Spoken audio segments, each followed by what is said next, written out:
আমরা ছোটবেলায় প্রবাদ শুনতাম যে মরার উপর ঘাড়ার ঘা। আর রিয়াল মাদ্রিদের ক্ষেত্রে বর্তমানে একদম সেরকমটাই হচ্ছে। একে তো গত ম্যাচে বিশ্বের একটা হার হারালাম ওসাসুনার কাছে, আর তারপরে আজকে নিউজ আসলো যে কিলিয়ান এমবাপ্পে ইনজুরি, আর সে কবে ফিরবে সেটা কোনো রিটার্ন ডেট নাই।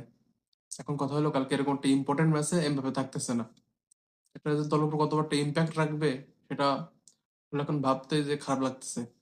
এমনটা না হয় যে 19 সালে যেমন আয়াক্সের কাছে 4-1 গোলে হারছিলাম ঘরের মাটিতে, কালকে যেন সেটা আবার রিপিট না হয়ে যায়। এখন কারণ কি এরকমটা ভাবার? প্রথমত এমবাপে আমাদের গোল স্কোরিং একটা প্লেয়ার, যদিও গত 2 ম্যাচে সে ভালো খেলতেছে না, তারপরেও এমবাপে মাঠে থাকা মানে একটা আলাদা অ্যাডভান্টেজ, যেটা কালকে আমরা অবশ্যই অবশ্যই পাবো না। সেখান থেকে ভিনি যদিও ফর্মে ফিরছে, অবশ্যই ভিনিকে এক্সট্রা দায়িত্ব নিতে হবে। আর যদি ভিনি ফেল করে তাহলে এই টিমের গোল স্কোরার কে? কেউ নাই। চিন্তা করে দেখেন যে লাস্ট 2 ম্যাচে 2-3 ম্যাচে আইদার ভিনি স্কোর করছে না এমবাপে স্কোর করছে। আর ভালভার্দের 2-1 ম্যাচে, তাও কিন্তু কেউ সেভাবে স্কোর করতে পারে নাই। Gonzalo one and of, Gonzalo one and of.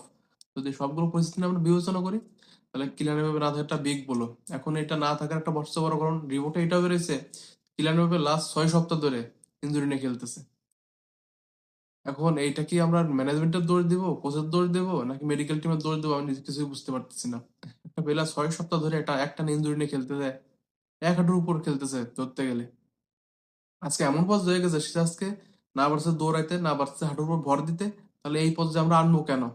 আর এমন বা হবে না কেন? এমবাপে যখন সে সুপার কোপার আগে ইনজুরিতে পড়লো, তখন তার রিকভারি টাইম ছিল 21 দিন, সেখানে আমরা 10 দিনের মাথায় তাকে তাকে বার্সেলোনার বিপক্ষে নামাই দিলাম। আমরা হাফ ফিট করে প্লেয়ার খেলাবো, আর সেখানে আমরা আশা করবো যে আমাদের প্লেয়ার ইনজুরি ফ্রি থাকবে? এরকম তো হয় না। এটা আসলে আমাদের টিমের বর্তমানে যে ইনজুরি সমস্যা, তার সবচেয়ে বড় কারণ। আপনি যদি দেখেন যে লাস্ট 3টা বছরে আমাদের টিমের যে ইনজুরির যে অবস্থা, আমাদের ইনজুরি ম্যানেজমেন্টটা এত বাজে।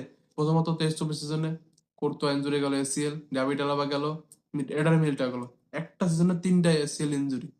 ওই সিজন গেল, তারও ছোটখাটো ইনজুরি ছিলই। আমরা মেকশিফট ডিফেন্স নিয়ে খেলছি ওই সিজনে। সোয়ামেনিও মোস্ট অফ দ্য টাইম ডিফেন্সে খেলছে সেই সেই সিজনে।